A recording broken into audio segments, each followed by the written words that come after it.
Terima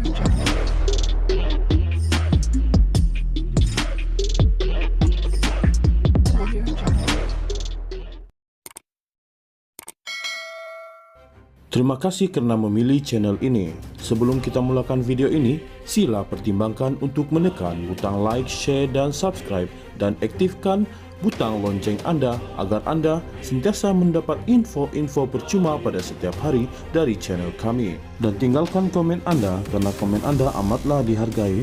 Terima kasih. Suruhanjaya Pencegahan Rasuah Malaysia SPRM telah menyerahkan perintah notis kepada Ahli Perniagaan Mirzan Mahathir untuk mengisytiharkan aset dalam tempoh 30 hari dalam siasatan berhubung maklumat dalam Kertas Panama.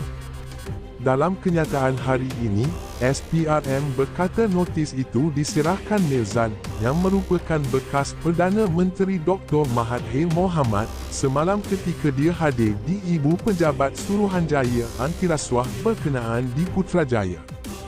SPRM mengesahkan telah memanggil Ahli Perniagaan, Mirzan bin Mahathir semalam ke Ibu Pejabatnya di Putrajaya untuk membantu siasatan yang sedang dijalankan. Mirzan hadir ke Ibu Pejabat SPRM pada pukul 9.30 pagi semalam dan satu perintah notis telah disampaikan kepada beliau di bawah Seksyen 36(1)B Akta SPRM 2009 yang mengkehendaki beliau mengisytiharkan segala aset alih dan tidak alih yang berada di dalam pegangannya sama ada di dalam atau di luar negara dalam tempoh 30 hari daripada tarikh notis tersebut, kata SPRM. Jelas SPRM, perintah itu adalah tindakan lanjutan daripada siasatan mereka berhubung maklumat dalam laporan Kertas Panama serta aktiviti perniagaan Mirzan yang membabitkan penjualan dan pembelian syarikat berkaitan kerajaan GLC. Siasatan dijalankan di bawah Akta SPRM 2009 dan Akta Pencegahan Pengubahan Wang Haram, Pencegahan Pembiayaan Keganasan dan Hasil daripada Aktiviti Haram 2001 AMLA. SPRM berkata pihak mereka memulakan siasatan sejak Ogos 2022 terhadap semua entiti yang berkait dan dinamakan dalam laporan Kertas Pandora juga Kertas Panama. Sehingga kini, seramai 10 saksi telah dipanggil bagi tujuan dirakam pernyataan serta SPRM sedang mengkaji dokumen kewangan serta pemilikan aset entiti-entiti yang tersenarai dalam laporan-laporan tersebut dan siasatan masih giat dijalankan, kata Suruhanjaya itu. Kertas Panama merujuk kepada kebocoran besar sebanyak 11.5 juta dokumen yang didedahkan daripada firma guaman yang berpangkalan di Panama pada 2016. Ia mendedahkan bagaimana ahli politik, bintang sukan dan penjenayah terkemuka menyembunyikan kekayaan mereka menggunakan tempat perlindungan cukai luar pesisir. Kertas Pandora dan Kertas Panama adalah dua pendedahan berasingan oleh Konsortium Wartawan Penyiasatan Antarabangsa ICIJ dengan kerjasama rakan kongsi di seluruh dunia termasuk Malaysia kini. Kertas Pandora yang diterbitkan pada 2019 melibatkan kebocoran 11.9 juta dokumen daripada 14 penyedia perkhidmatan luar pesisir yang mengkhusus dalam penubuhan syarikat cengkerang Shell di kawasan perlindungan cukai. Kertas Panama yang didedahkan pada tahun 201 melibatkan kebocoran sebahagian besar rekod daripada penyedia perkhidmatan firma guaman Panama Mossack Fonseca.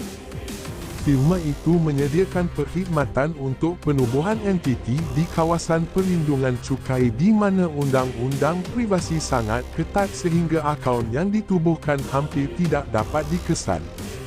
Dalam Kertas Panama, Mirzan telah disenaraikan sebagai telah mendaftarkan firma British Virgin Islands, Sergio International Limited, pada 2002 tetapi firma itu dianggap tidak aktif pada 2006 dan dihentikan.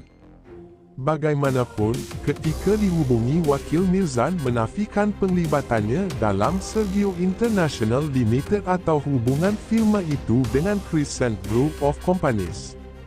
Milzan pada masa itu adalah ketua pegawai eksekutif Crescent Capital, sebuah syarikat induk dan penasihat kewangan. Pada 2013, dalam satu lagi siasatan bersama ICIJ, Malaysia kini melaporkan bahawa Milzan adalah antara kira-kira 1,500 rakyat Malaysia yang mempunyai firma luar pesisir yang berahsia, didedahkan dalam dokumen yang dibocorkan kepada konsortium wartawan pada masa itu. Dalam kebocoran itu, digelar Secrecy for Sale, Milzan telah disorot memiliki Crescent Energy Limited, Utara Capital Limited dan Al Saad Investments Pte Limited. Semuanya berpangkalan di Labuan. Bidang kuasa luar pesisir seperti BVI dan Panama sering-sering digunakan oleh individu bernilai tinggi untuk menyimpan aset mereka. Walaupun memiliki syarikat luar pesisir tidak menyalahi undang-undang, terdapat tekanan awam untuk lebih ketelusan syarikat dalam amanah yang ditubuhkan dalam bidang kuasa sedemikian di sana untuk memerangi penelakan cukai dan pengubahan wang haram.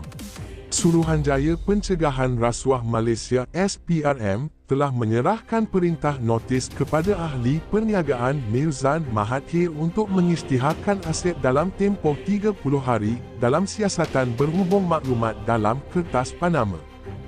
Dalam kenyataan hari ini, SPRM berkata notis itu diserahkan Milzan, yang merupakan bekas Perdana Menteri Dr. Mahathir Mohamad, semalam ketika dia hadir di Ibu Pejabat Suruhanjaya Antirasuah berkenaan di Putrajaya. SPRM mengesahkan telah memanggil ahli perniagaan, Milzan bin Mahathir semalam ke Ibu Pejabatnya di Putrajaya untuk membantu siasatan yang sedang dijalankan.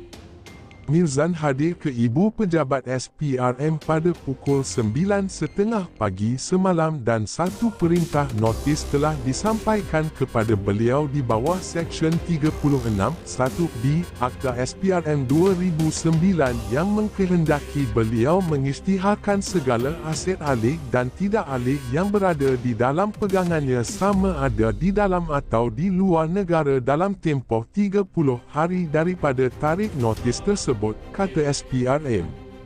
Jelas SPRM, perintah itu adalah tindakan lanjutan daripada siasatan mereka berhubung maklumat dalam laporan Kertas Panama serta aktiviti perniagaan Milzan yang membabitkan penjualan dan pembelian syarikat berkaitan kerajaan GLC.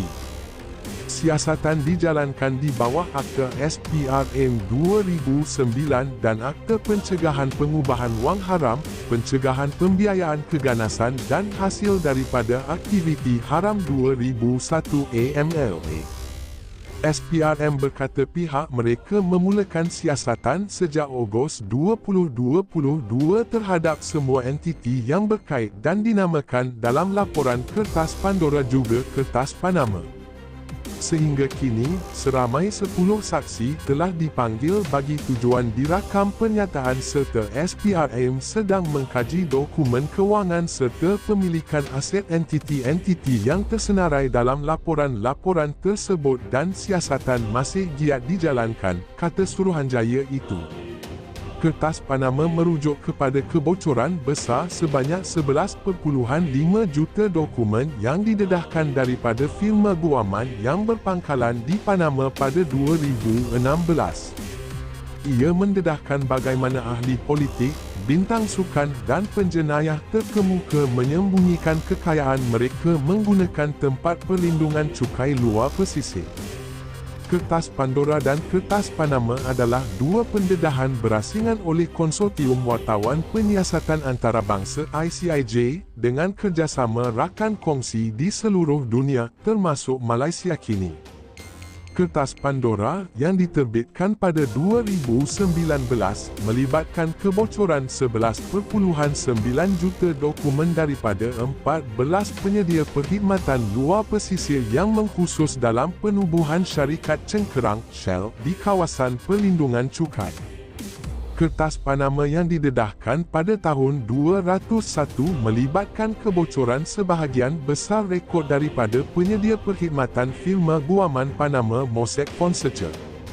Firma itu menyediakan perkhidmatan untuk penubuhan entiti di kawasan perlindungan cukai di mana undang-undang privasi sangat ketat sehingga akaun yang ditubuhkan hampir tidak dapat dikesan.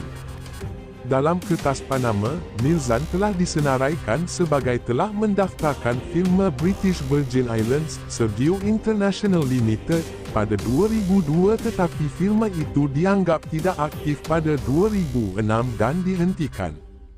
Bagaimanapun, ketika dihubungi wakil Milzan menafikan penglibatannya dalam Sergio International Limited atau hubungan firma itu dengan Crescent Group of Companies.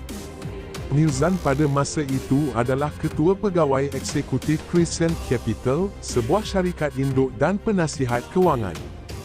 Pada 2013, dalam satu lagi siasatan bersama ICIJ, Malaysia kini melaporkan bahawa Milzan adalah antara kira-kira 1,500 rakyat Malaysia yang mempunyai firma luar pesisir yang berahsia, didedahkan dalam dokumen yang dibocorkan kepada konsortium wartawan pada masa itu. Dalam kebocoran itu, digelar Secrecy for Sale, Milzan telah disorot memiliki Crescent Energy Limited, Utara Capital Limited dan Al Saad Investments Limited. Semuanya berpangkalan di Labuan.